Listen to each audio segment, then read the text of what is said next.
Despite all the rhetoric about jobs and budget discipline, Republicans in Washington and across the country are making limiting abortion a top priority again, and they're getting more creative. In South Dakota, a lawmaker proposed expanding the state's definition of justifiable homicide to include killing a person in the defense of an unborn child. The National Abortion Federation calls the bill a, quote, invitation to murder abortion providers. Since 1993, 8 doctors have been killed and 17 have been the victims of murder attempts. Justifiable homicide has been invoked as a defense in several of those cases.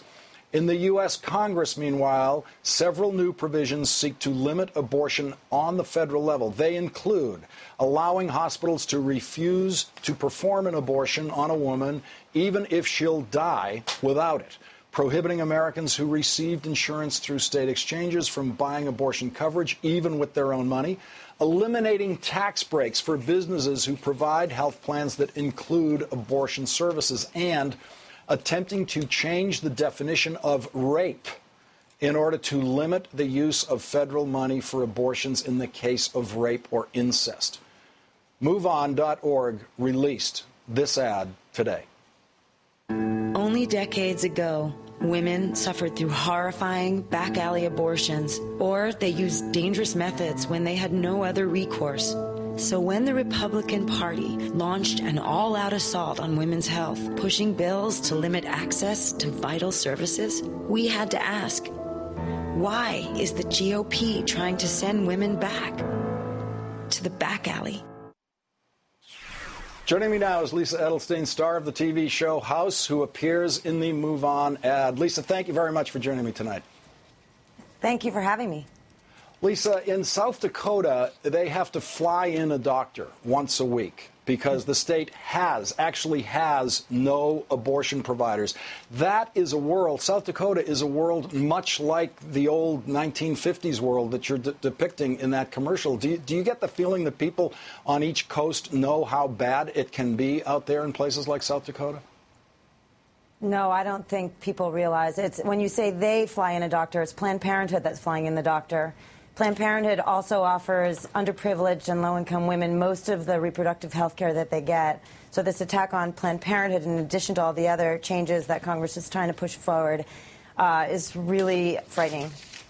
Now, it turns out that the people of South Dakota have repeatedly voted against an abortion ban.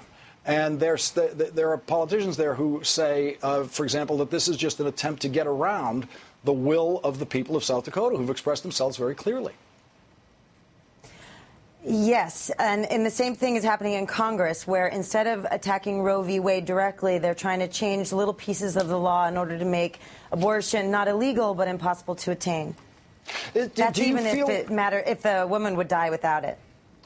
Lisa, do you feel we're in a political climate where the president is so busy with the budget fights and with everything else going on, things like the crisis in Egypt, he's managing 2 wars that people sometimes forget he's even has to do in the course of every day, that something like the abortion wars can kind of start happening out there on the sidelines where our politics isn't paying attention to it and the issue can get away, that the other side can run away with this thing? I think that we're distracted by other things, including what was going on in South Dakota. South Dakota was so extreme, and actually they've since changed the language just a little bit to make it only self-defense rather than you can't kill somebody else, but you can kill somebody who's attacking you. But really what's happening that we need to pay attention to is in Congress, the tiny little words, the fine print, the legalese that's going into already existing laws in which it'll make abortion unattainable, even in the worst situations.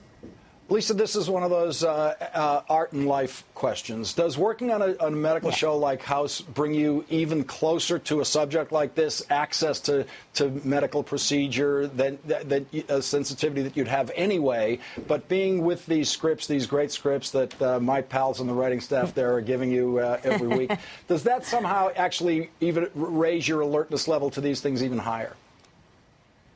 Not really. But I'm glad you complimented our writers.